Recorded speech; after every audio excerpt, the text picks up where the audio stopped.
Feel free to correct me if I am incorrect for the people that personally know me, but I am the friend that you wish you had, but you're afraid to be. As in, whether I'm just so flexible and abundant, not necessarily abundant financially, but at least abundant with my kindness and my advice and with my energy, I'm willing to help out no matter what the fucking time is. I've literally been called at fucking 3 o'clock in the morning, 2 o'clock in the morning, 11 o'clock at night.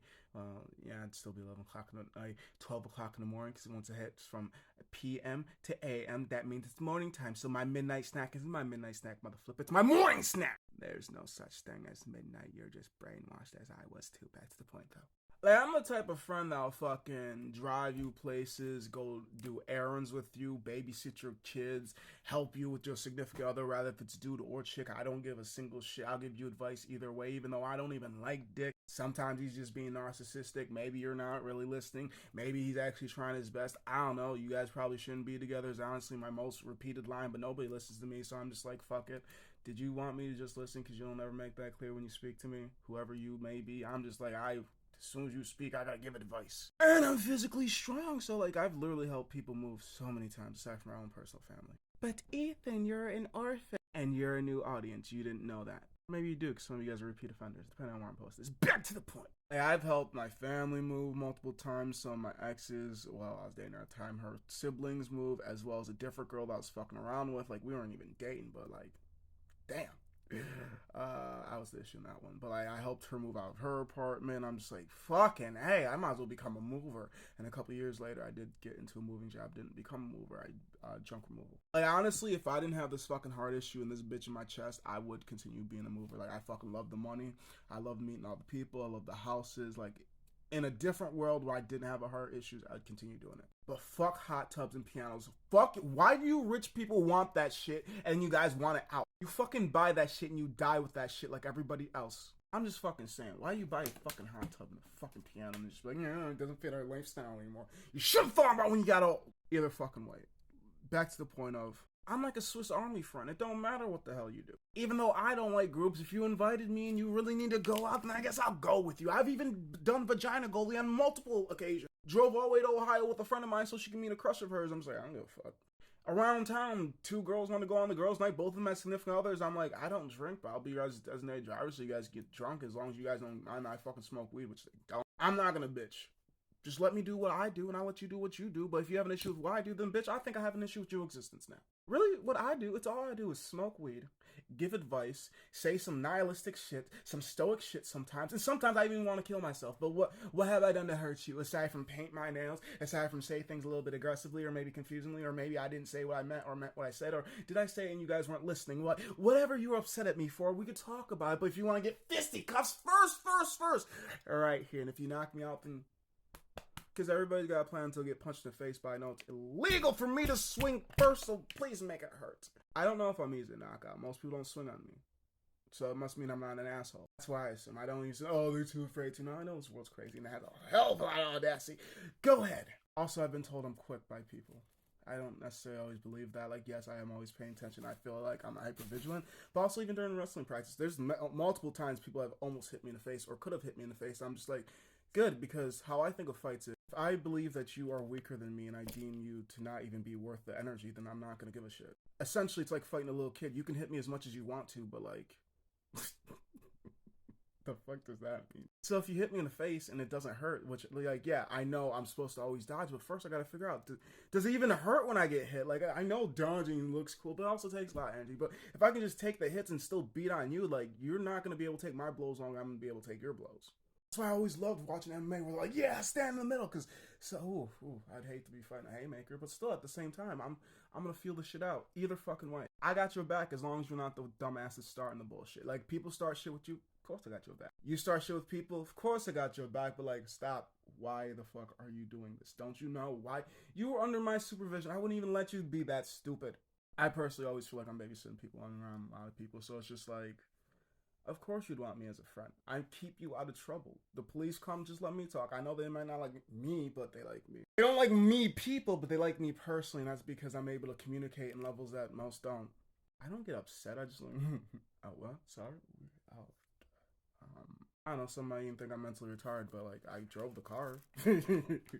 I figured throughout my childhood, I've learned to de-escalate a lot of situations. Like I don't ever get into confrontations.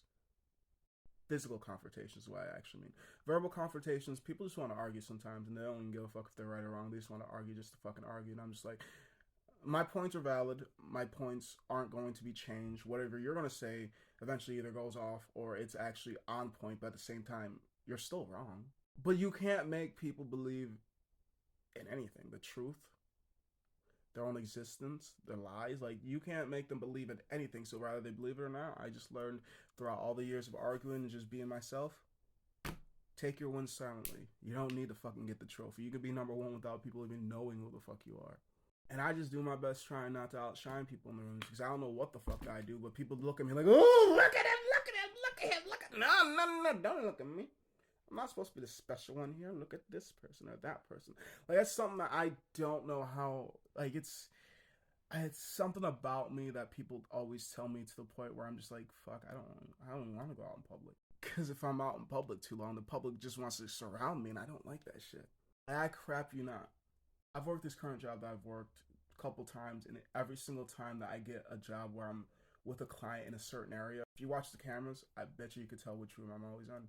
It's not even the coworkers that want to go into that room. Even the freaking clients, I swear, they make that room a hot spot. I mean, the clients are just walking around and just having their days. But then again, I'm not there on my off days, but I would still guess to say that when I am there, there's certain spots that become more trafficked than other spots that when I am not there. As it's a ghost town. They don't go near that spot when I'm not there. When I'm there, it's like, oh, Ethan's here. Let's get some Ethan time. And I'm just like, Ethan just wants to be left alone. I try not to be bitter about it. I'm just less excited, less elated, less bubbly. You look like you're tired. I am. Communicating drains me and recharges me, but all depending on who is it. But most of the time, this is draining for me to be myself because I'm not really. I'm partly just the parts that you enjoy about me, the loud and the goofy. I'm actually pretty quiet and creepy. That's why I do the do do do do da boom boom boom boom boom boom. I didn't know that I fucking walk so quietly. It's because of my childhood, really. But you don't want to hear about my stories. That's actually kind of interesting, sad, but this is mine.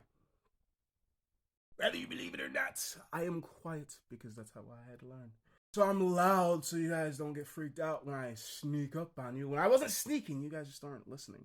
Like, my hearing's so damn good, I hear people's clothes. Like, I was literally trying to write something down in my client's room, and I was literally facing the opposite way, and I heard somebody's clothes turn around, I'm like, ah, snap. And because my client's the type to shoot out and try stand up and attack someone, due to the current issues that she is going through, that is not smart. So I quickly shift that person's attention towards me and quietly navigated them out of that room before my client was able to wake up. And I was like, mother flipper, I thought I could leave the door open so long as I was in there, because I was having earlier issues in that day where I couldn't leave the door open when I was gone.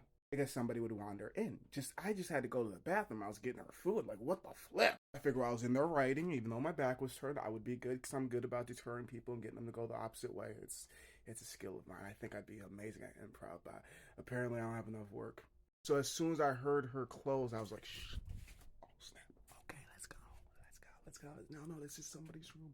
See that person sleeping on the couch? Yeah, they're sleeping. Let's go this way. No need to worry about that. Oh, so it started holding her hand, started walking with her and doing a little dancey dance, just because you should always be nice to the kids and the elderly. Those are two types of people I'm always nice to, regardless if they're mean to me, because I realize they don't know what they're doing. And technically speaking, even people around my age don't even know what they're doing, and disabilities look so blind because, do I look disabled? And I'm not even talking about me mentally. Exactly. I'm just saying I'm kind to you until you give me so many times to show that I could never be kind to you, because you're never going to learn. That's for those that are around my age, those that are too little and too frail too. I've got a mind somewhere spot in here that I put myself where it's just like, okay, at least when they hit me, it doesn't hurt. At least they don't leave cuts. At least I get paid for this stuff.